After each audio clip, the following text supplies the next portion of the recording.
We provide you the platform to turn your dreams into reality. Give wings to your aspirations with KR Mangalam University. Bihar चुनाव से पहले नीतीश सरकार ने एक बड़ा फैसला लेते हुए महिलाओं को सरकारी नौकरियों में 35% आरक्षण देने का ऐलान किया है। एनडीए इसे महिला सशक्तिकरण की दिशा में ऐतिहासिक कदम बता रही है, तो वहीं विपक्ष इसे चुनावी लॉलीपॉप करार दे रहा है। बिहार की सियासत में महिलाओं को लेकर एक बार फिर बड़ा दांव खेला गया है। नीतीश कैबिनेट ने सरकारी नौकरियों में महिलाओं के लिए आरक्षण की सीमा को बढ़ाकर 35% कर दिया है। सरकार का दावा है कि यह फैसला महिलाओं को आर्थिक रूप से मजबूत बनाने और समाज में उनकी भागीदारी बढ़ाने के लिए लिया गया है। एक तरफ जहां नीतीश कैबिनेट से ये बड़ा फैसला लिया गया, वहीं जेडीयू एमएलसी नीरज कुमार ने कहा कि नीतीश कुमार ने शराबबंदी की, जीविका दीदी योजना शुरू की और पुलिस में महिलाओं की बड़ी भागीदारी सुनिश्चित की।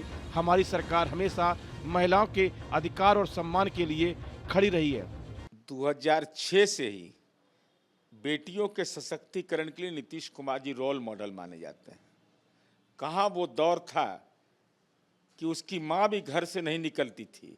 नीतीश कुमार जी ने एक सामाजिक परिवर्तन का मानक माना डॉक्टर राम मनोहर लोहिया की अवधारणा के तहत कि समाज के सारे तबके की बेटियों को मजबूत करिए और जो फर्स्ट बिहारी बनना चाहते हैं, बेटियां हमारा देश में नंबर 1 पुलिस बल में, जीविका अति पिछड़ा दलित के समाज के तबके की महिलाएं देश में नंबर 1, शिक्षकों की बहाली में 50% और साथ ही साथ हमने जो आज 35% आरक्षण बिहार की बेटियों के लिए दिया गया, हर एक जाति और धर्म की बेटी का यही है बेटियों का सशक्तिकरण।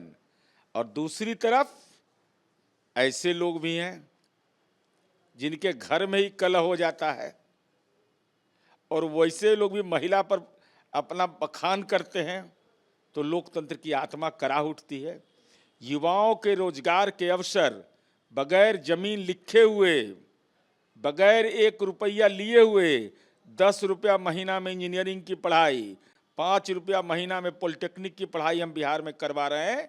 दूसरी तरफ 420 का आरोपी वह भी अपने आप को नौजवान कहता है, तो जवानी कराह उठती है। जहां एक तरफ जेडीयू ने इस आरक्षण को महिलाओं के हित में बताया, तो वहीं बीजेपी ने भी जवाब दिया। पार्टी के प्रवक्ता कुंतल कृष्ण ने कहा कि 2005 से हमारी सरकार बिहार की जनता, खासकर महिलाओं के लिए लगातार काम कर रही है। यह कोई चुनावी जुमला नहीं, हमारी नीति और नीयत का हिस्सा है। 2005 से जब एनडीए की सरकार आई है बिहार में, तभी से भाजपा और नीतीश की सरकार की प्राथमिकताओं में रहा है युवाओं का और महिलाओं का सशक्तिकरण। हमारी सरकार की हर एक योजना इस बात के लिए प्रतिबद्ध रही है कि किस तरीके से महिलाओं का और युवाओं का सशक्तिकरण किया जा सके, किस तरीके से बिहार की महिलाएं और बिहार के युवा आगे बढ़ सके। और विभिन्न योजनाओं के तहत यह कार्य लगातार हो रहा है। आज जो निर्णय हुए हैं युवा आयोग बनाने का और सरकारी नौकरियों में 35% आरक्षण देने का, इनकी नींव तो बहुत पहले ही रखी जा चुकी है और बिहार की बेटियां आज आसमान छू रही हैं। बिहार का युवा आज आसमान छू रहा है। अब 2005 के पहले वाला बिहार नहीं है, जब बेटियां और युवा घर के अंदर डूब के रहते थे अपनी जान को लेकर के, अपनी सुरक्षा को लेकर के।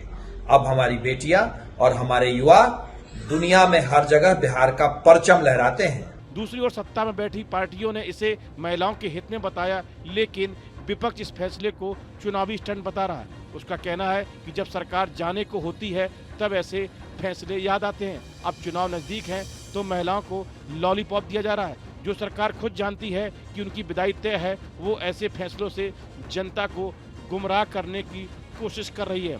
देखिए, अब बिहार की डबल इंजन की ये निकम्मी नकारा खटारा नीति से सरकार की विदाई का समय नजदीक है, तो अब चुनावी घोषणा कर रहे हैं, लॉलीपॉप दिखा रहे हैं जनता को। तेजस्वी यादव जी ने सबसे पहले घोषणा किया कि हमारी सरकार बनेगी तो हम क्या क्या काम करेंगे। जिन जिन योजनाओं की घोषणा तेजस्वी जी ने की, माई बहन मान योजना हो, पेंशन बढ़ाने की बात हो, इस सारे चीजों पर अब नीतीश सरकार घोषणा कर रही है तेजस्वी जी के दबाव में। तेजस्वी जी ने उस दिन भी कहा था प्रेस कॉन्फ्रेंस करके कि हम एक एक मांग जो हमारी है बात है उस सरकार को करनी पड़ेगी। और महिला आरक्षण की बात नीतीश सरकार कर रही है, 20 वर्षों से क्या कर रही थी। जब तेजस्वी जी ने कहा तब तेजस्वी जी के दबाव में सरकार ने फैसला लिया है। अब और जो तेजस्वी जी कहें सारे कामों को नीतीश सरकार को करना पड़ेगा। अब ये सरकार की विदाई का समय आ गया है। ये सरकार सिर्फ घोषणा कर रही है दिखावे के लिए और लोगों को लुभाने के लिए, इससे ज्यादा कुछ नहीं है। सरकार की मंशा में, नियत में खोट है। अब महिला आरक्षण पर शुरू हुई इस सियासत के बीच असली सवाल यह है कि क्या यह फैसला महिलाओं की जिंदगी में असली बदलाव लाएगा या फिर चुनावी घोषणा पत्रों की तरह भीड़ में खो जाएगा।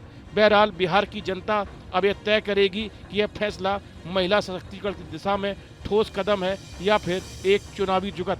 पटना से उत्कर्ष कुमार की रिपोर्ट। जहां भक्ति है हर शब्द में, कथाओं में छुपे हैं दिव्य रहस्य और ज्योतिष देता है जीवन को दिशा। धर्म से जुड़ी हर बातों को जानने के लिए हमारे चैनल स्तुति को सब्सक्राइब करें। चैनल पर जाने के लिए इस लिंक पर क्लिक करें।